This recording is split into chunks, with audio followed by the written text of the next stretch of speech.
larger sort of limitations of social sciences as a body of knowledge, I think for us, more important for you all as teachers playing key roles in the production of knowledge, influencing students, is to look at then what is this problem that we have in this body of knowledge itself.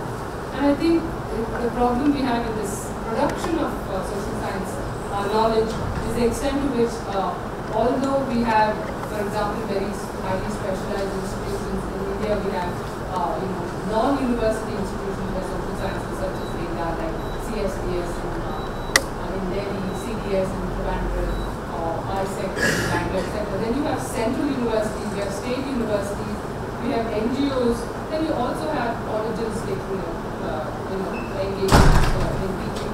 But this separation of research and production of knowledge versus teaching, the large bodies of teaching are taking place in colleges, but that is not where the production of materials is taking place.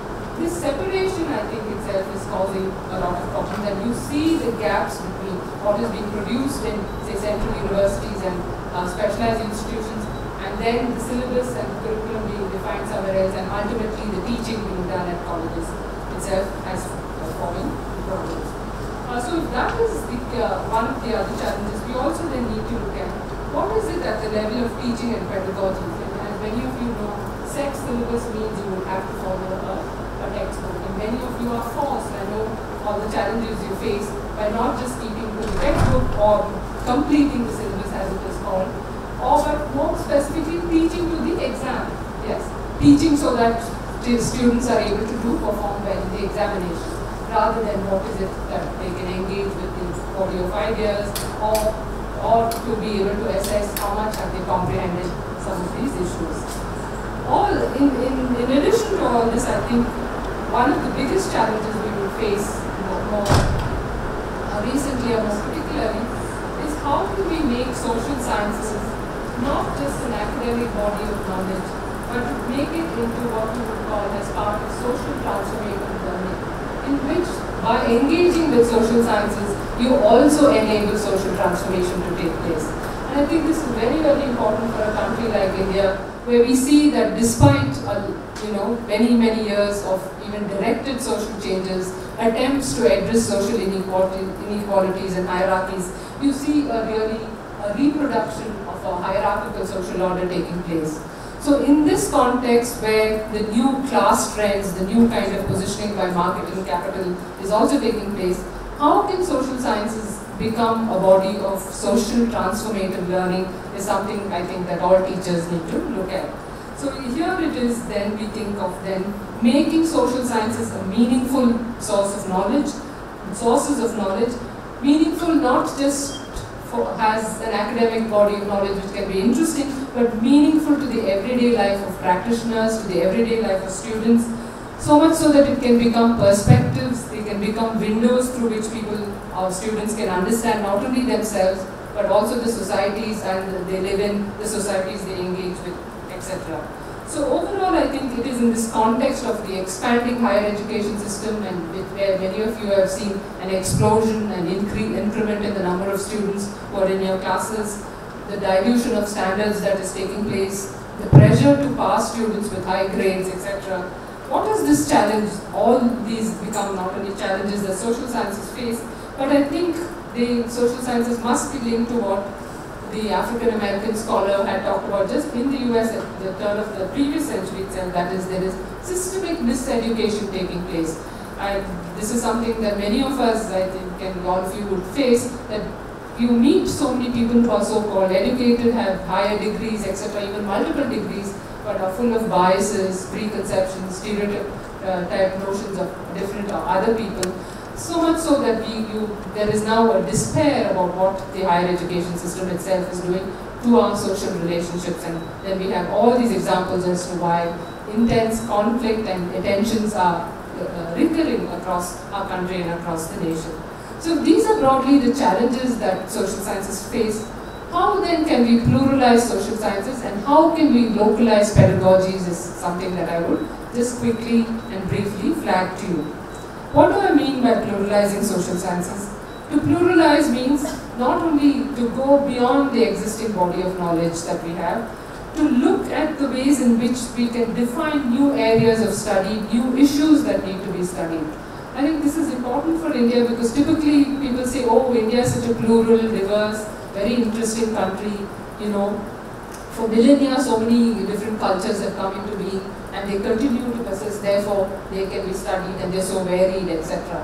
But I think what we need to do is go beyond the exotica of this plural cultures. We need to study societies and interactions in their quotidian, in their everyday lives. In fact, even in a very monotonous context, in the sort of the common context that you see. Okay. Here I would introduce the idea of, especially for people like you who are teaching or engaging teaching students who have to make a body of knowledge much more relevant to them, to look at how can we study the vicinity. The vicinity is not only just our neighborhood, but it is that which we see every day but we often take it for granted. Some things that we overlook has not even been social. The vicinity could be, for example, I remember last year meeting some students from this university itself and I asked them, do you know what is happening in Ijipura, you know, as a classic example of how an expanding urban, as a city, as a metropolitan expands, what happens to the working poor. Ijipura is the nearby slum which was demolished to make way for a high-rise building based on a contractor's links with politicians. Many students said, no, we never discussed this in class. So it's not part of, you know, our syllabus, so I would not know. But these are the very people who not only commute to this university but also live around it.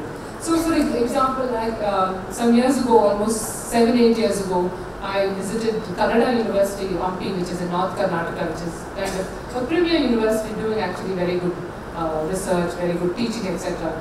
And I asked them, it was at the peak of what was called the mining boom. You know, there was a lot of mining activities.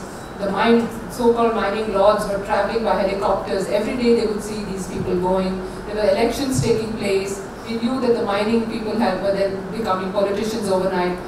Much of this was before they actually came to power itself. And I asked them, have you documented what is happening? Villages were changing overnight. People were small agriculturists, were digging up their fields thinking that they would find iron ore, thing that they could also join part of what was called the mining boom, etc. And all the departments said, no, we don't study this. Kannada department studies only Kannada literature. Development department studies only issues of development, which is about literacy, water, you know, women's empowerment, etc. But these issues, no, we've not touched it. We don't know how to study it. So there was this closure that happens very often to this studying of the vicinity. And I think this is something that colleges and state universities and institutions need to give attention to, because it is only if we engage with what is happening in our vicinity, in our immediate environment, that we can actually see some of the key social science issues, terms, concepts, ideas being manifested and which can be made meaningful to students. So it is here that we then need to look at how, not only what is immediate, but who are the people who need to be studied, how can they be represented, their voices be represented, their agency be represented through different ways, etc. So that would be a way to pluralize the social sciences. Similarly, we need to think of new methodologies. Typically, if you ask an average student, and I think even many teachers, if you say, how can you do social science, they'll say, either we can do a case study, or we'll do a survey, or yes, maximum now, an ethnography, which is in-depth study of a particular culture or even a society or a group, etc. But I think we need to go beyond this nomothetic versus idiographic divide. As idiographic is studying in depth of a society, nomothetic is maybe using mathematical or quantitative methods to look at what can be generalizable. How can we bring the particular and the generalizable together to study anything? How can the quantitative and the qualitative be combined? How can the descriptive and what can be generalized and to be made to look at trends itself, how can they be combined is something that we need to look at. For example, the sociologist Satish Deshpande has looked at, instead of going on with this litany of saying, you know, lower caste, lower rank castes are also, you know, in the working poor are also economically disadvantaged, he looked at consumption data, you know, macro data which tells you about consumption patterns. And he said, look, this matches exactly. Higher levels consumption patterns are with the upper caste and lower consumption patterns, which relates to food and basic needs, are much lower among the low rank caste, and therefore there is this coinciding of caste and class. So for the first time, bringing details and quantitative materials together. Similarly, what another kind of methodology that has been very, very underutilized, maybe a little bit in humanities, and maybe a little bit in English now, is the use of biographies and autobiographies also in social sciences. Here, for example, I just want to share with you, I started this something as an experiment, and I've just concluded it. It was in 2004, there was a gentleman from Chamaranagar where we were doing a very large project on elementary education, and we recruited something like 25 people from the district to work with us. There were people who had MA or BA, BEd, etc. This was a scheduled caste person who had just graduated from Mysore University with a MA, and he started talking to me about what it was for him to come from a very poor, non-literate family background. His parents were non-literate, his mother who was the only son, and how his ambition was to get a government job. And for us, working with us was a transition to that. And I just very casually asked him, would you keep a diary and would you share it with me? Only if you want to share it with me, and I will translate it into English and we will look at what is happening. So last year we brought this diary to a conclusion because he actually got a job, he became a headmaster in a government school. But we went through looking at his education from who impacted him, who influenced him as a child, his experience in Mysore University. And he wrote a lot about the conditions in the hostel, where they had to share food, where a room meant for 2 was shared by 8 people, the discrimination they faced, why they were called government Brahmins. So the essay that I wrote with him as co-author is called Government Brahmana. I use his diary, and my voice is only a commentary that draws on the other literature, to position to understand what happens to low-ranked, what are called scheduled communities as they come into an education system. Why do they continue to be disadvantaged? He talked about how they were never taught English. Why is it that large numbers are graduating from colleges with both masters and doctorates even, but they're allowed to write the exams in, say, the local language here, Kannada, because of populist demands? Why, when they come out as graduates, they don't know English and therefore they cannot get jobs? How here they see booming urban economy that says anyone who knows even basic English will give you a job, but they continue to be unemployed. What does unemployment as social scarring do to him? What did he go through as in his household? How was he treated? Why did it become difficult for him to get a bride? All of these, and finally, why does he co-opt? He actually he bribes an interview member in the state commission to get a teacher's job, all of which we talk about. Why did you not resist? What is your understanding of the system? So it was a way in which I would interrogate his life. I would also try to understand, through the specificity of this case, what are the broader trends? Why does it explain to us that although there is a policy that enables scheduled communities to get into higher education or even have reservation in jobs, but why is there this ceiling that constantly takes place? Why is there the trap door that works, etc.? So it is by using a biography and by collaborative work with him that I was able to work on this, and I would use this as one of the ways in which we had to think of a different kind of methodology to understand this. So to look at new pedagogies is to, in the classroom context, would be to go beyond the chalk and talk, and I know many of you through your experience, you would have also tried to do this. But it is to enable students in the classroom to learn social sciences through experiential ways, through not only just their experience, but what does someone else experience. For example, in the large numbers of teacher training that we've conducted, we've asked teachers who teach at the bachelor's level, master's and doctoral level, okay, which is the most common institution you teach about India, apart from the caste system? Many people would say we talk about the family as an institution.